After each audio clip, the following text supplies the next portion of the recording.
Action cinema in the 1980s was defined by the emergence of the action star.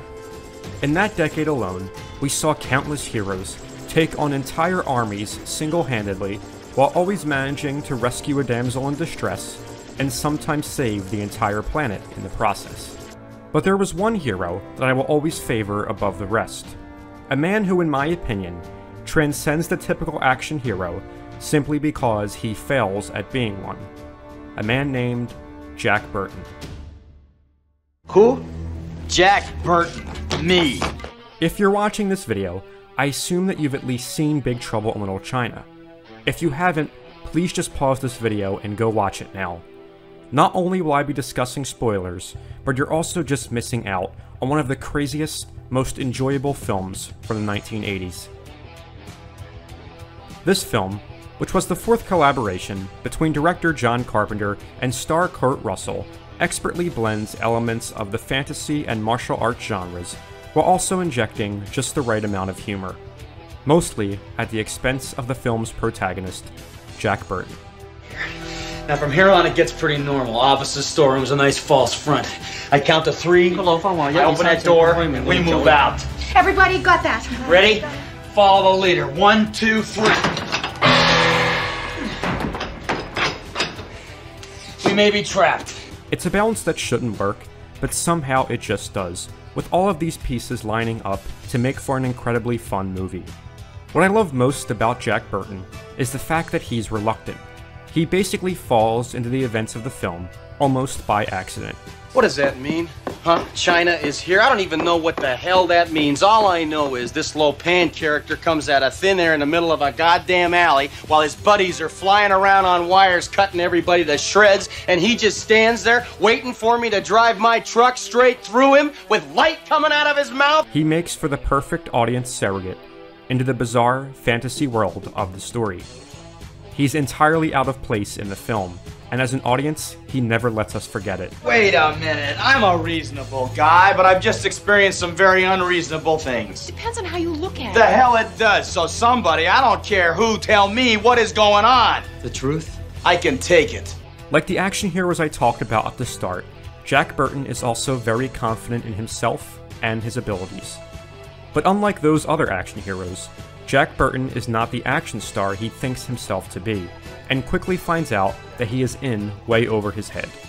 What appears to be a simple case of a kidnapping actually turns into a sinister plot that leads Jack into the world of Chinese black magic, where his physical toughness is no match for an ancient Chinese wizard who can shoot light from his mouth. Jack Burton is joined on his adventure by his friend Wang Chi. At first glance, it appears that Wang Chi is Jack Burton's sidekick, but as the story progresses, and through some great filmmaking, it's revealed to the audience that it's really kind of the opposite. Wang Chi can actually handle himself in a fight. He's skilled and knowledgeable on the mythology of the story. He also thinks practically about the problems he's presented with and always has a plan. Jack Burton, on the other hand, talks a big game, but he often has no clue what's happening around him.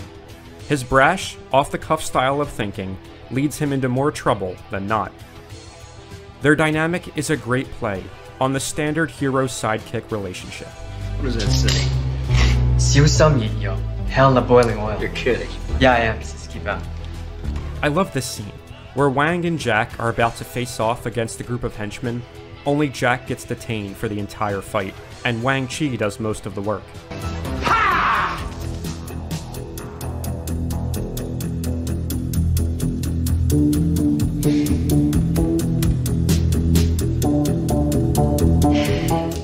I also love that in the film's climactic battle scene, Jack knocks himself unconscious before the fighting even commences.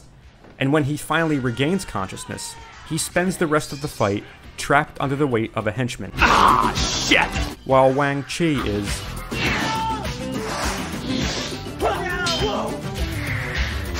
But by the end of the film, Jack does become the hero. He's actually the one to outsmart the film's villain, showing the audience that even the darkest of magic is no match for wit. Kurt Russell is just fantastic as this character. It's one of the most perfect castings in a film. He embodies this character so well. The disbelief, the anger, the wit, and the cockiness are all handled so well by his performance. Go off and rule the universe from beyond the grave. Indeed! Or check into a psycho ward, whichever comes first, huh? Jack, will you... Jack, what? I'm supposed to buy this shit? 2,000 years and he can't find one broad to fit the bill? Come on, Dave, you must be doing something seriously wrong. I remember watching this movie for the first time as a kid, being disappointed by the ending, in which Jack Burton leaves the story just as mysteriously as he entered it. God, aren't you even gonna kiss her goodbye?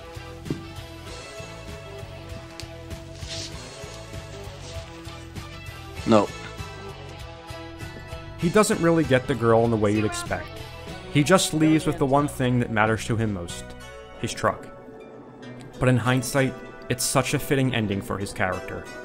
Although Big Trouble in Little China flopped financially, it would become a massive cult hit in the years following its release. There's been talk about a sequel for years now, with the most recent news suggesting that Dwayne Johnson will lead a reboot that happens in the same universe as the original, perhaps leaving the door open for Jack Burton to return. But as much as I love that character, I almost don't want to see him return. He's a perfect character from a perfect film that gets a perfect send-off, and it would be very hard to replicate the reluctant attitude that made this character work so well.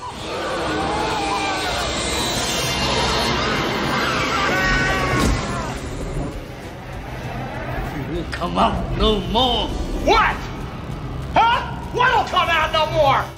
But then again, you know what Jack Burton says at a time like this. Old Jack always says, what the hell?